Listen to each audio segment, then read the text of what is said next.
தன்னுடைய மதிநுட்பத்தால் அனைவரையும் மயக்கக்கூடிய மனிதருக்கு பிடித்த மிதுன ராசிக்காரர்களுக்கு எப்படி இருக்க போகுது இந்த 2026வது வருடம் முதல் மாதமான இந்த ஜனவரி மாதம் அப்படின்னா வாவ் ஃபென்டாஸ்டிக்காக இருக்க போகுது. என்ன மேடம் ஃபென்டாஸ்டிக்காக இருக்க போகுது? 8 அதெல்லாம் விடலாம். கிட்டத்தட்ட 7ஆம் இடத்துல இத்தனை கிரகங்களுடைய சேர்க்கை. ஆல்மோஸ்ட் மிதுன ராசிக்காரர்களுக்கு இந்த தடவை நிறைய கைடன்ஸ் கிடைக்கும். ஃப்ரீ அட்வைஸில் அப்படியே ஆமாம், வேறு வழி இல்லை ராஜா.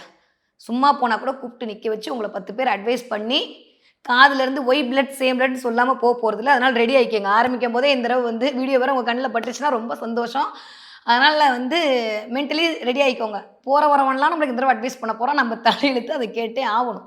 அது உங்கள் தப்பு கிடையாது. இந்த 4 பேர் இருக்காங்களா அந்த கெட்ட பசங்க, அவங்களோட தப்பு. 10வது உங்கள் வீட்டில் இருந்து பார்க்கக்கூடிய குருவோட தப்பு. அதனால் வேறு வழி இல்லை. அகப்பட்டு உட்காந்து கேட்கே தீரணும். நீங்கள் சொல்லிக் கொடுக்கலான்னு போனால் அவங்க உங்களுக்கு சொல்லிக் கொடுப்பாங்க. What ever it is give and take policy தான் மிதுனம் எப்பயுமே. நான் சொல்லிகிட்டே இருப்பேன் இல்லையா? It's true. வாழ்வியலுக்கு அதுதான் தேவை. சும்மா என்கிட்ட ஒரு 1/4 கிலோ அன்பு இருக்குது நீ வச்சுக்கோன்னா என்ன சாப்பாடை கிடைக்க போகுது? பணம் இருந்தால் தான் கிடைக்கும். அந்த மாதிரி நீ என்ன கொடுப்ப நான் என்ன கொடுப்பேன்றதுல மிதுனம் எப்பயுமே கிளியராக இருக்கும். இதுதான் நான்றதை அவங்க எப்பயுமே தெளிவாக காட்டுவாங்க. இது ஒரு ஒரு செல்ஃபிஷ் இல்லை, இது அதெல்லாம் இல்லை. கரெக்ட், அவ்வளோதான்.